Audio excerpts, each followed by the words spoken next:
from the top. Welcome back, horror fans. I'm Slash Sister Hallie, and I cannot fucking believe we are doing this right before Christmas.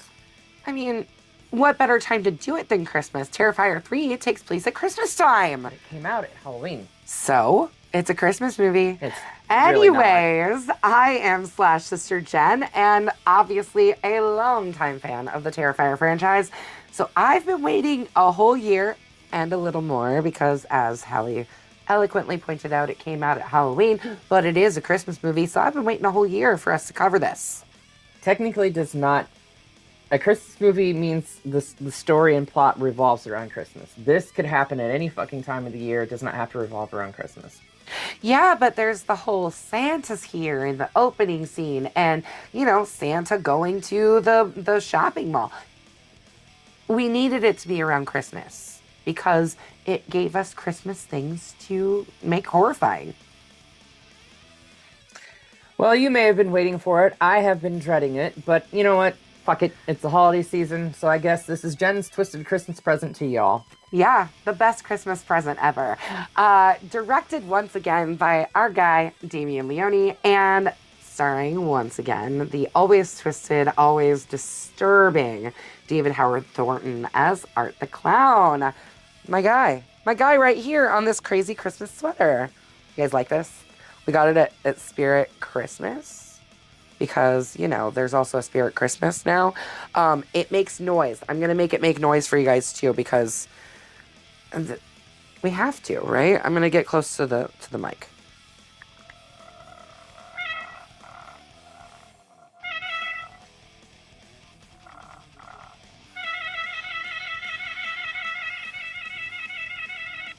Yeah, that one probably actually sounds better. Do that one. Nah, better. Yeah, you're going to bust some speakers out. Just the left side of the speaker. Yes. Oh, you know, because absolutely nothing says Merry Christmas like watching a homicidal mime carve his way through victims under the mistletoe. Come for her in the comments on that mime thing. Please do. But before we take our chainsaws and cut right on through the meat of this story, make sure you ring the grave bell, slash the subscribe button, and stab the like button. I'm doing things backwards because it's fun. She's bass backward. Yes, all the time. No, slash the subscribe button, stab the like button, and ringling that grave bell so you do not miss out on the nonsense we're doing on this channel, including, coming up very soon, a holiday horror ranking video from yours truly. Yeah, and we're always doing weird, fun stuff. Like tonight, if you have nothing to do, make sure you come on out to 1208, the space at 1208 in Peoria Heights for, I believe it is Heckle, Horror, and Heels. Yeah. The two of us will be emceeing as Mayday and Miss Flo, the drag queens, will be providing hilarious commentary over the 2015 horror holiday classic, Krampus. Mm-hmm. It's going to be a fun time. Fun time for everyone. And you want it? No, you go ahead. Go ahead. Spook Hollow has let us borrow their Krampus for the evening. So bring the young ones out so they can get beat by Krampus and get those photos taken with him too for those holiday cards for Christmas next week. Yes. And it's not just like a Krampus statue either. Like, they're letting us borrow an actual person. Mm-hmm. Yeah. Mm-hmm. Yeah. We get to borrow an actual person to come and hang out with us for our Krampus viewing. So absolutely. Make sure you come out tonight. We would love to see your faces. All right. You know what? Let's just jingle all the fuck away into Terrifier 3, shall we? I think we shall. After being beheaded by Sienna Shaw, Art the Clown's headless body... Well, actually, before we even get to that, I have a question. Let's start out. I have a question about that scene specifically. We will get there. Before we start out with an opening scene that is bloody, disgusting, and amazing. You know what? I have a problem with this scene too. Because you have a problem with every scene. No. Wait. So the story goes that Damien Leone was approached by several major motion productions from Hollywood, Right. wanting to back this film. Yeah. And he knew that the opening sequence would immediately disqualify this from any production company wanting to throw money at it. For sure. Why? There is absolutely fucking nothing wrong with this opening scene that you won't find in any other horror film. Nothing. The squelching sounds as he's murdering a child. It's off screen. It is off just screen. Sound. I could understand if the child was quite literally being dismembered on screen. Right. But the child is off screen. The noises are off screen. There's nothing wrong with this opening sequence that is not in any standard horror film.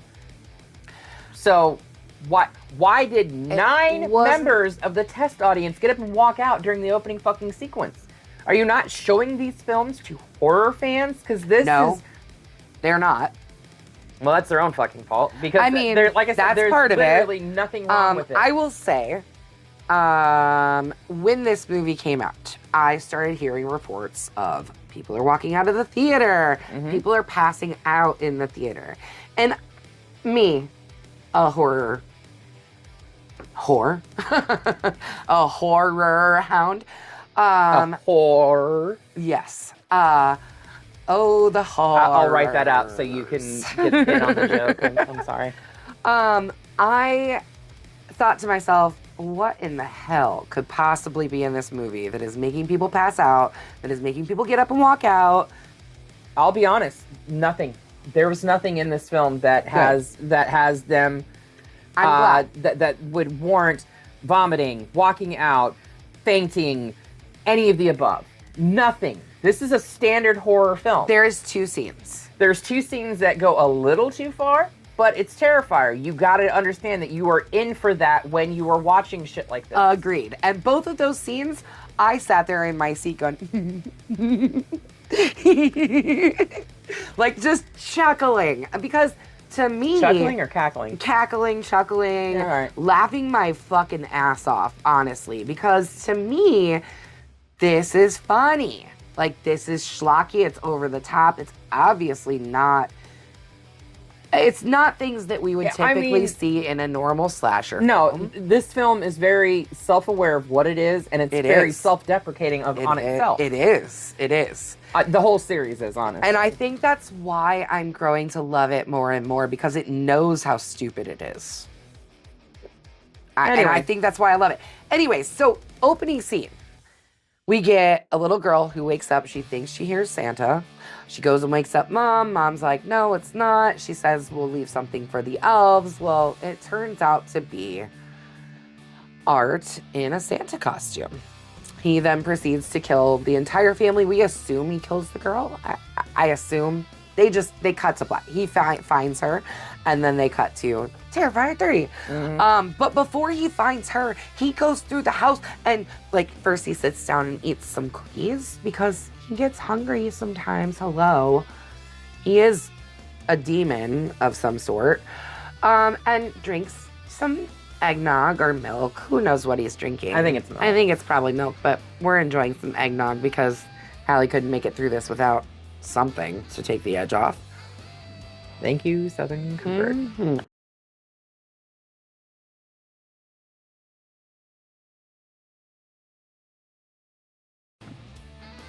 Anyways,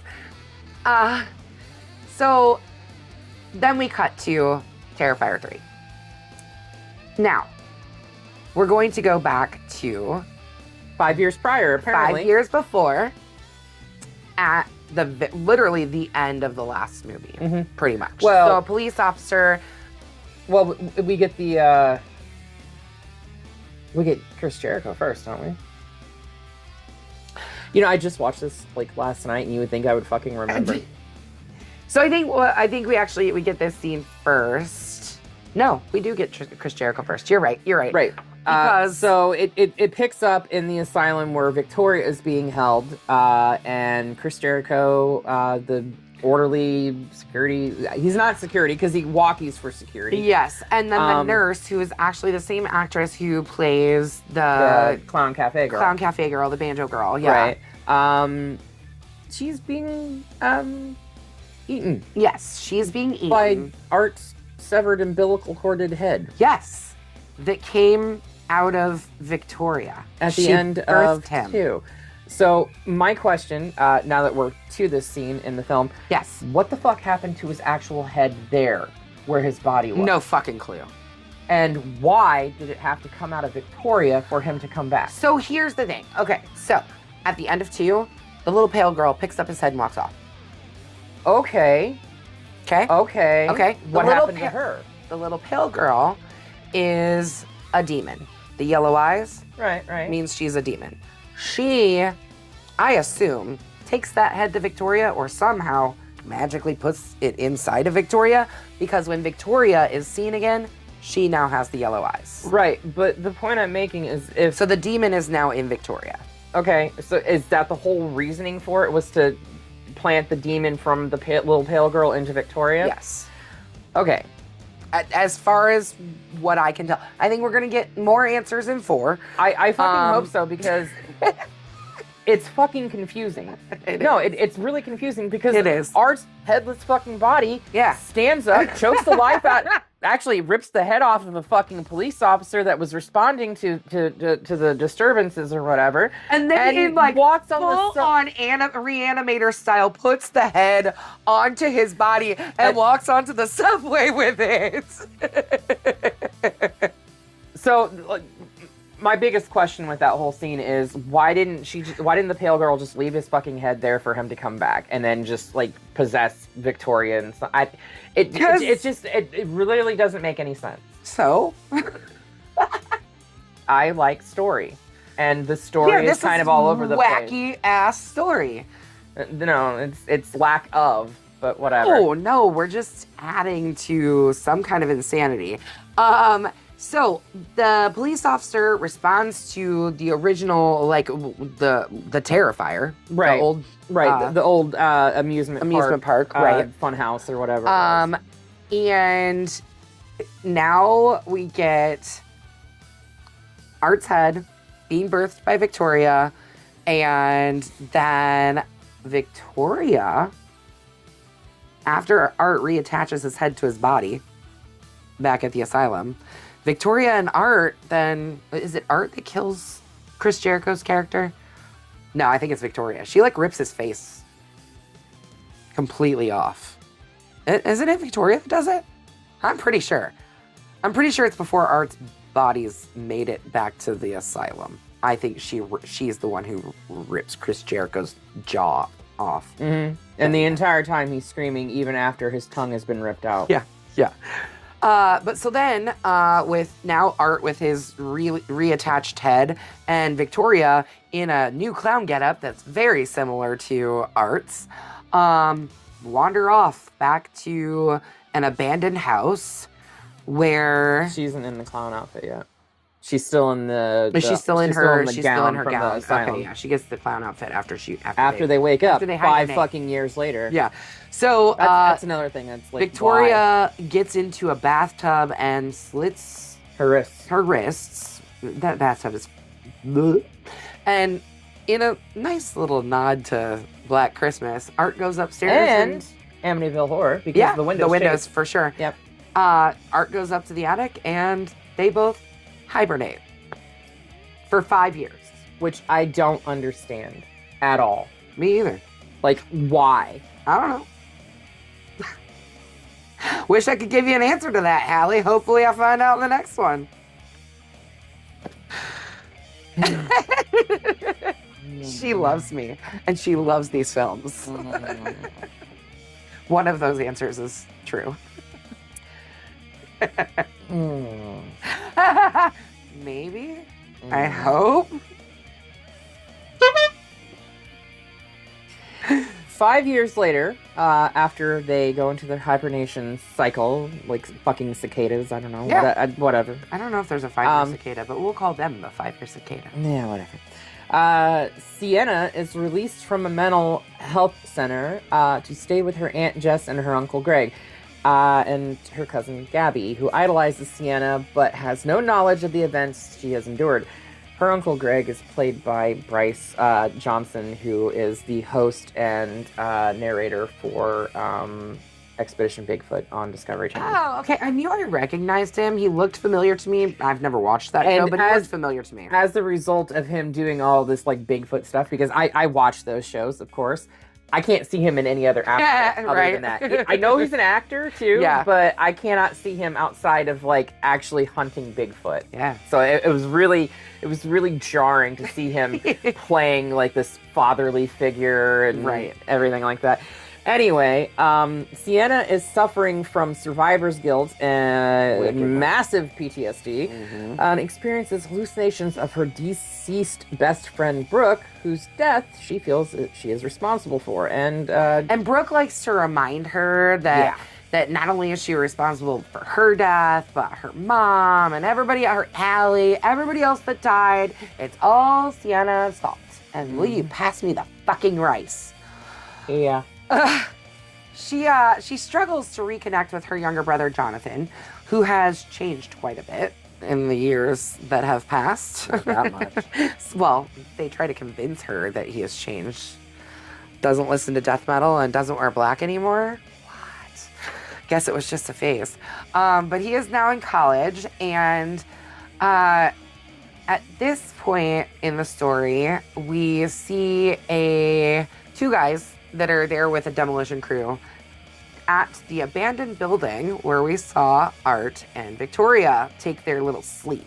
They go in and there's kind of some like light jesting, like, what, you didn't hear what happened in this place? Somebody came in here and murdered a bunch of people in the 80s, blah, blah, blah. So he, one of the guys, I wish I knew that guy's name. The white guy, he's been in some other things. I can't really remember, but he's always a comedian and everything. And when I saw him, I was like, hey, it's that guy. You know, the name that just popped up down here that Allie put in there. Anyways, so he goes upstairs and finds Art. Kind of thinks it's maybe like a mannequin or something, which that would be my first thought too. It's covered in cobwebs. At the same time, the other guy finds Victoria in the bathtub. Victoria wakes up. And with a shard of mirror glass, the one that she used to slit her wrists with, she kills him, stabs him right in the neck. You know, she then pulls it out and takes it with her up to see Art, just in time for Art to rip that guy's head in half. All the while, she is pleasuring herself with that shard of a shard of glass. Yes, and there's stuff dripping onto the floor. It's quite a scene, you guys. It's quite a scene. I mean, it was very reminiscent, and I felt like it was paying homage to "Let Jesus Fuck You." Oh yeah, for sure. Anyway, so after Art wakes up, he apparently is walking past a bar and sees Clint Howard talking and jesting with Santa Claus with two whores on his fucking lap. Yeah. It's not Clint Howard. It's Daniel Roebuck that's playing Daniel Roebuck's Santa. playing Santa, but Clint Howard is sitting next to him. I don't know the guy's name that plays the bartender, but I've seen him in other things too. Honestly, at first I thought it was Benny from Benny's World of Liquor, the opening sequence of From Dusk Till Dawn. It's not him. That would have been great. I thought it was him, but it's not him. Man. It's not him. That it just looks like him. It does look like him. So actually, right before he sees he's walking and walks past the bar, like he's getting something ready in their little workshop because he got to show Art in the workshop getting things ready in his bag. Meanwhile, Victoria's just annoying the fuck out of him already. He's like, I got to get away from her. So he goes out, walks past the bar. That's when Victoria makes her clown costume. Yes.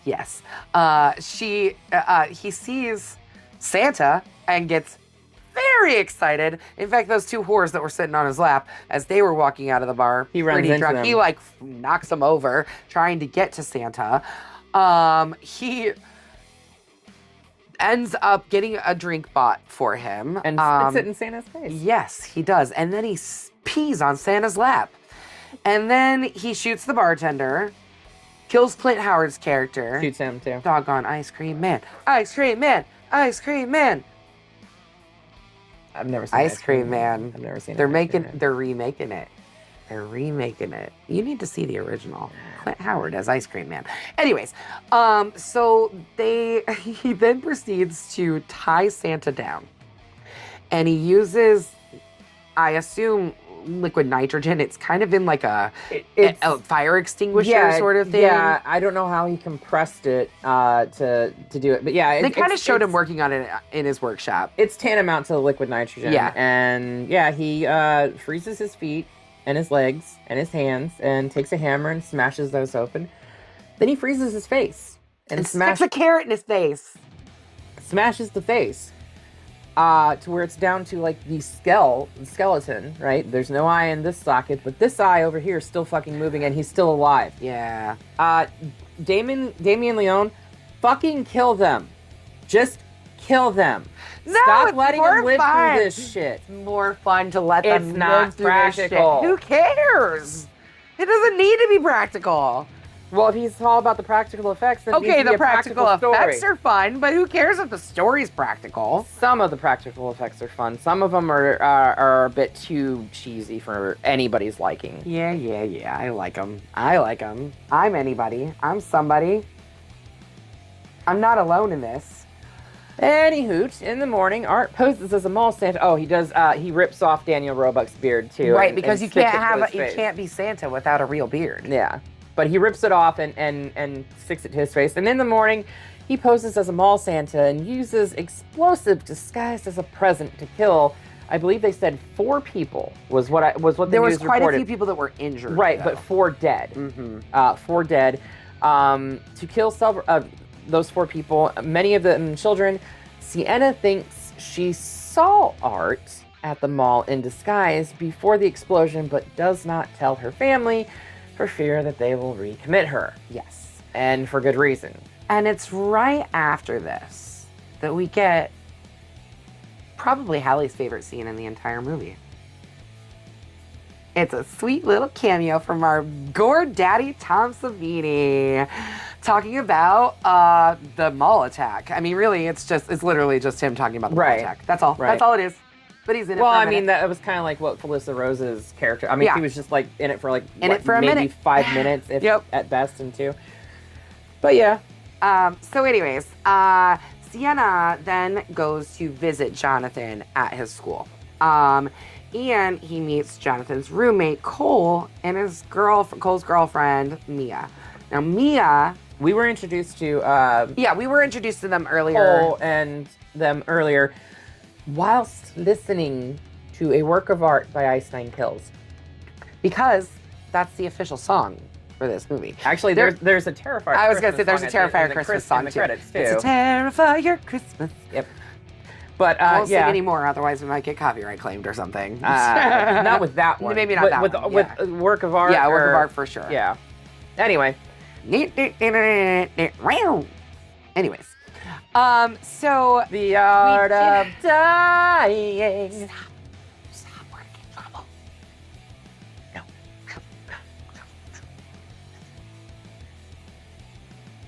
You guys, can you hear that? Sounds like a dog. Anyways, so we did meet the roommate and the roommate's girlfriend. Roommate's girlfriend has a podcast where they obsessively talk about the Miles County Clown. Was it And the like graven images or something like that? I don't even really remember. Something like that. Something Sounds along that familiar. lines. Slash Sisters is way better, by the way. Oh, yeah. Duh. And the Afterlife podcast, which we haven't done an episode in over a year. We're sorry about that. Hey, let's do one soon. Yeah, I'm working on it. Okay. Anyways, so Sienna goes to visit Jonathan. Yeah. And Mia, his roommate's girlfriend, has been trying to convince Jonathan to come on her show. And she fucking bombards him and yeah. her. And then Sienna comes and it's, oh man, the shit that I she says wanted to to Sienna. knock the fucking shit out of her. Yeah, because she's obnoxious. Thank God Sienna had the balls to Yeah. fucking tell her off, because I was like, yeah, she straight up like get it. bitches Get it. her out. And rightfully so. Oh yeah. Mhm. Sienna confesses to Jonathan that she thinks Art is still alive. I mean, after all, there was no body at the crime scene where she allegedly beheaded him. Right. So, and she shows Jonathan a letter that he wrote to her while she was in the psychiatric hospital. She's been in and out of psychiatric hospitals for the past 5 years. She hasn't been like completely institutionalized for all of that, but the letter states that demons can come into our world via possessing hosts like Victoria with the help of evil and depraved killers like Art. He's still a demon too, isn't he? Yes. Otherwise, he's clearly not human. He's clearly some type of supernatural entity. Right. And I'm going to say it's based off the end sequence, something clearly from hell. Yes. Mm-hmm. So, okay. Well, I don't know if... Did you see the original All Hallows Eve? The first one? Years and years ago. Okay. So, in All Hallows Eve, which was directed by Damien Leone, it's an anthology, but Art the Clown wraps the story. So he's kind of like the character that he was not played by David Howard. No, it was the original guy that played him in that, and I believe the short Ninth Circle, right? Correct. And so the David Howard Thornton Circle replaced him in the first Terrifier film, right? Right. Or the first Terrifier short, because there was a Terrifier short before the film. Correct. Okay. So in the All Hallows Eve, there is a short called The Ninth Circle, and so some of the characters that are in that short get shown at the end of this movie. Okay. So I'm thinking that the Ninth Circle is what ties everything together. Okay. I don't know. We don't have any confirmation for that. Also, the girl at the We'll find very out at end Easter. The girl at the very end of the film that's on the bus when, like, reading the book. She's reading a book called The Ninth Circle. Yeah. Okay. No, I saw that. Carrying on. Yeah. So Sienna at this point tells Jonathan she's going to go back to the Terrifier, to the place, the attraction, to retrieve the sword that her father made for her. At this point, Art then arrives at the university, and we get a glorious, beautiful scene. In fact, it's an homage to Psycho. Yeah, honestly. For sure. It's a shower scene, for sure. It's funny because Art is standing outside of Jonathan's room, listening to Cole and Mia talk. And Mia is like, she's talking about how Sienna got to look in Art's eyes and knew what it must feel like to be a victim of Art. Well, she's about to find out in a very brutal fucking way. Like, first off, like, he comes in and just straight up just pretty much just chops Cole's hand off, like, right away. It's fingers first, but then it, like, legs, it's impaled. I mean, he's just going to town with a chainsaw. And this is one of the scenes that people were standing up and walking out of. I still don't understand why. It's par for course. I don't think there's a lot of men who have watched a chainsaw cut into their bits before. It's still par for course with these films. Agreed. We watched a woman get sawed in half from the crotch. Okay? Almost. In the first film. Yes. Okay. Now, if you were going to a screening, had never seen the Terrifier movies before, or weren't really a fan and had no idea what you were getting into, I could see getting up and walking out. Yeah. Why would you go to it, though? I mean, I don't know. People are weird. I don't know what else to say. People are weird. Also, I would not go see a film called Terrifier 3 without seeing 1 or 2 first. Agree. You don't want to come into the story halfway through it. Agree. And it's not like this really gives much backstory to... It gives virtually no backstory. It doesn't... It barely acknowledges the events of 2. I mean, with the exception of, like, Sienna and Jonathan carrying over. It does. I mean, it ties back into 2 pretty well.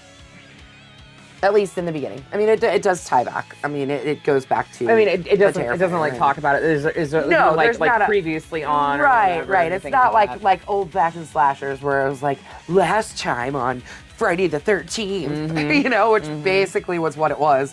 Literally every Friday the 13th has a recap, especially the first few, mostly because they didn't know what the fuck story they were telling. Gee, I wonder what's going on here. I don't think Damien Leone knows what story. I don't know if he knows either, but I hope so. I hope he has an idea. But who knows? Anyways, so this scene, I mean, it's pretty brutal. But I mean, I also had heard that people had thrown up at this point too. Yeah, I get it. I mean, literally, you see testicles being. I guess I'm just so fucking desensitized. Me too. I laughed my ass off at this scene. I was sitting in the theater like, yes! Like, I was so excited. I loved it. But if you were not into Terrifier and not into like splatterfest gore like this, I could see where this could really upset someone. I get it. Let's get this back on track because we've already been talking about this for like 25 minutes. Yes, sorry about that. Anyways, Sienna then finds out about the mall killings and from the news and panics and calls Jonathan and basically says, like, Uncle Greg's coming to get you. Like, you have to come home. Yeah, Greg leaves to collect Jonathan while Sienna falls asleep. She dreams of her father and the angels, which we've been getting, like, inner cuts of, like, her father basically creating the angel character of what she's supposed to be. Tell us who from her the past. daddy is. Do you not recognize him? Mm-mm. You didn't real. It's Michael from The Lost Boys. Yeah.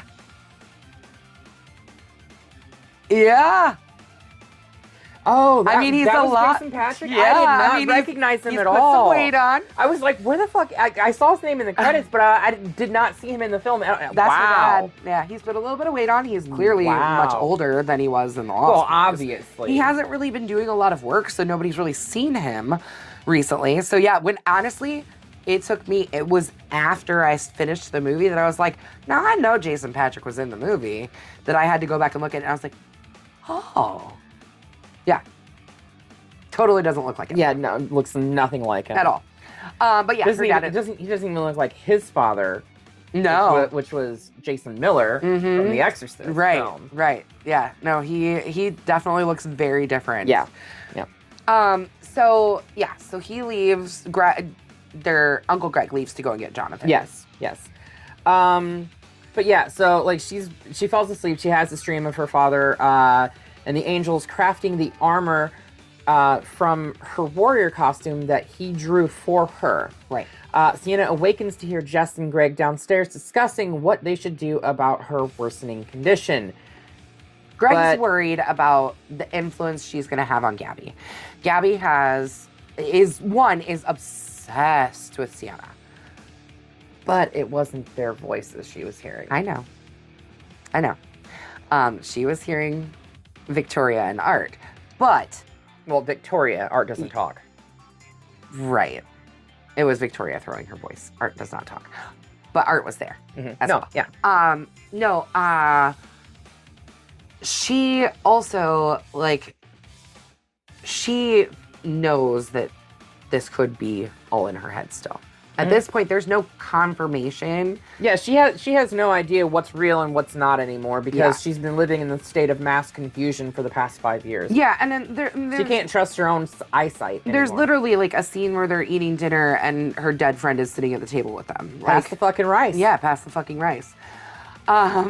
Anyways, Gabby is really, really obsessed with Sienna to the point where she is constantly wanting to be around her. She has read her diary from front to back. Yeah, which even actually probably pays off in the long run. Oh no, 100% it pays off in the long run. You know? Gabby also has this tendency of opening gifts and rewrapping them because she can't fucking wait. She's a snoop. Mm-hmm. That also pays off too. Sure does. So yeah. At this point, she walks into the dining room, and Sienna instead finds Art and Vicky decorating Greg's decapitated. Well, they've got his decapitated head on top of the Christmas tree, and then they're using his intestines as garland. Mm-hmm. Well, Art is. And they have the rest of his eviscerated body pinned to the wall. Sienna runs, but is incapacitated by Art with a fucking mallet. Mm-hmm. Sienna regains consciousness and finds herself and Jess tied in chains and gagged. Yeah. Across from each other. Mm-hmm. Like, there's like a table between them. Right. Victoria shows them a skinless head being consumed by rats, telling Jess that it's Gabby's head. Art and Victoria kill Jess by hammering a tube. Yeah, but here's the thing. If it was a glass tube, which I think it was plastic, but... Okay, all right. If it was a glass tube, the mallet would have broken it, right, yeah. If it was acrylic or plastic, the fire would have melted it before the rats went down into her throat. Okay. I don't care. So it's some type of super polymer. Yeah. Whatever. Yeah. Pyrex. Anyways, Pyrex is not it's glass. It's special glass.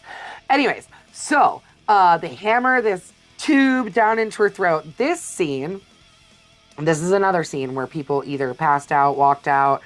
Again, this is just par for the course. This scene made David Howard Thornton throw up on set. Yeah, I don't understand why. He does not like rats. That's been the one thing wait, that like wait. He goes on to play like Mickey Mouse, a demonic Mickey Mouse, and okay, but like he himself does not like rats. Actual They're live just animals. Rodents. I get that, but he's grossed out by them. That's why Damien keeps throwing them into the scenes. Like he makes that. Like they use real rats on scene. Well, not obviously, not for some of it, right? And not when he's like stomping on them, right? But like, there's been rats in every single movie, and it's been a thing where he's like Damien's doing that because he knows it pisses off David. It's like this little thing that they have. Anyways, so David knew. He didn't know what exactly they were filming, but he knew that Damien told him, like, be prepared. This one's going to be a doozy for you. And he was like, man, I swear to God. Like, if you fucking do something with rats. And then it wasn't just rats. It was rats.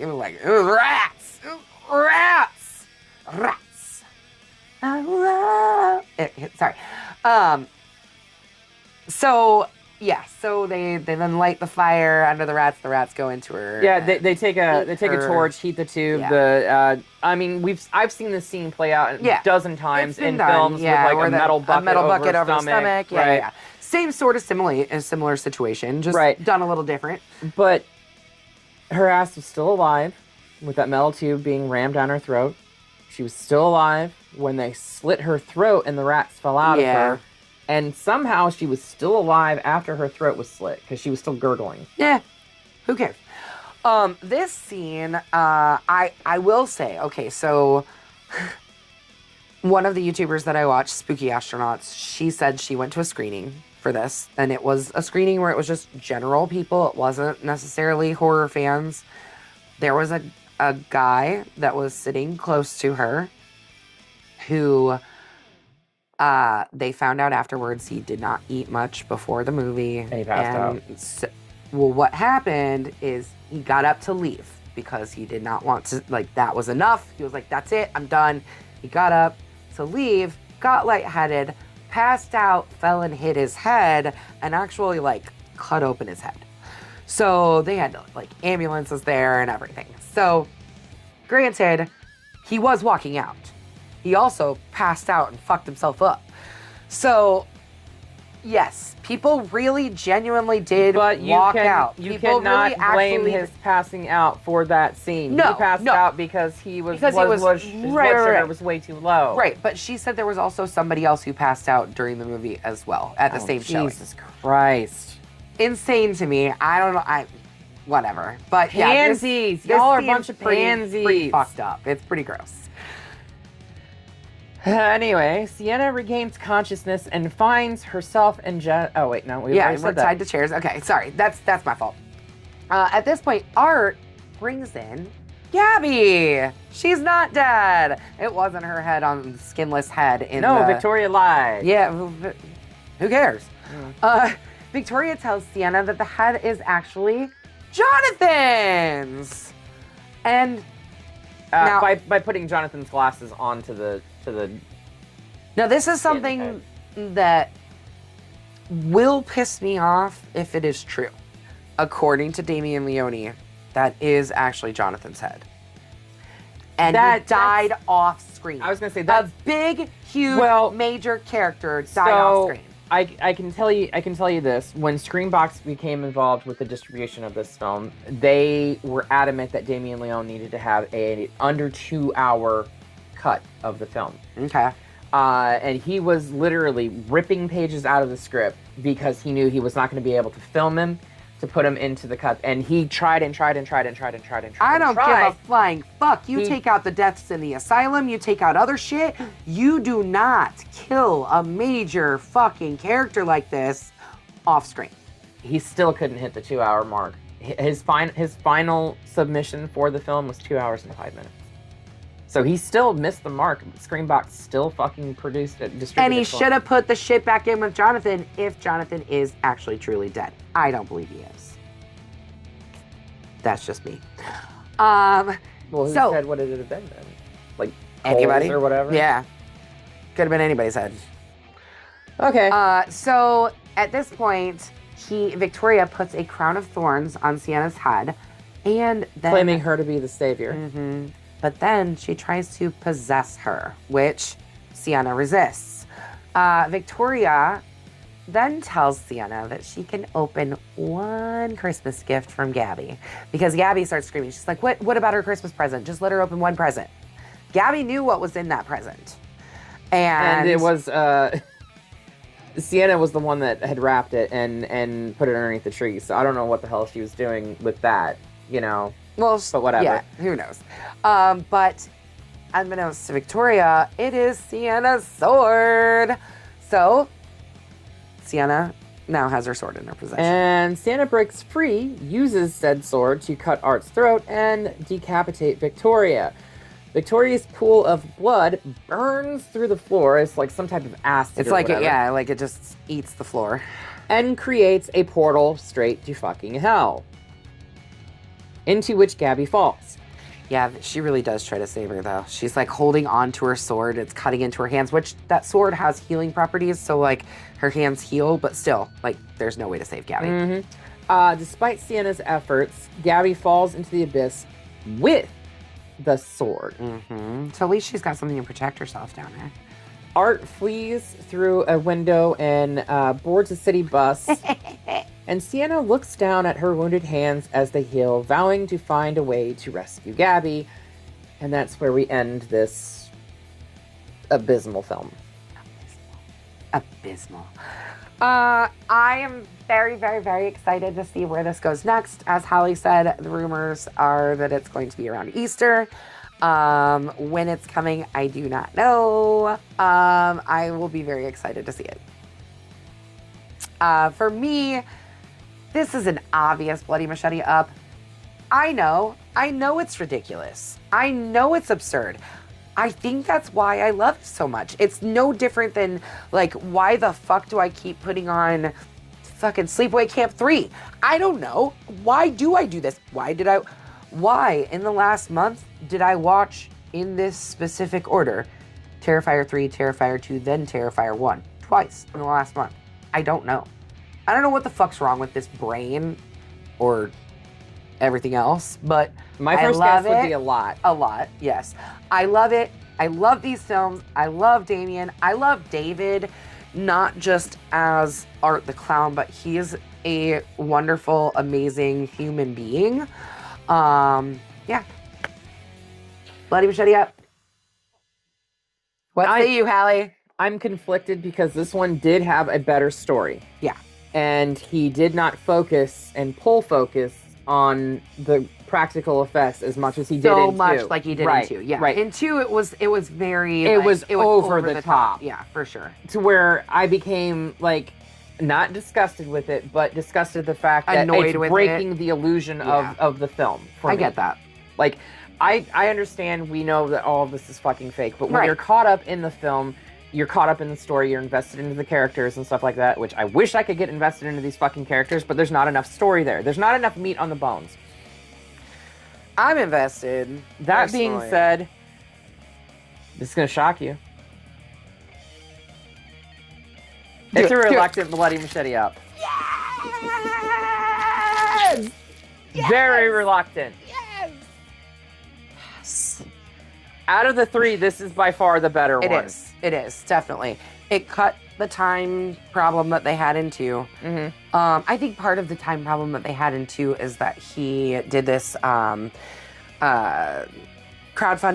and then he felt like the crowdfunding was for a specific scene, and then the crowdfunding went way over what he thought he was gonna get. He took the one specific scene in 2 that was supposed to be shot over 2 days and did it for an entire fucking week. And that is overkill. Yeah. There was no reason for it. The whole clown cafe scene, it was entirely too long. Yeah, that too. Like, but that was 2. This that is was 3. 2. This is 3. I we're done. convinced her to finally give it a chance.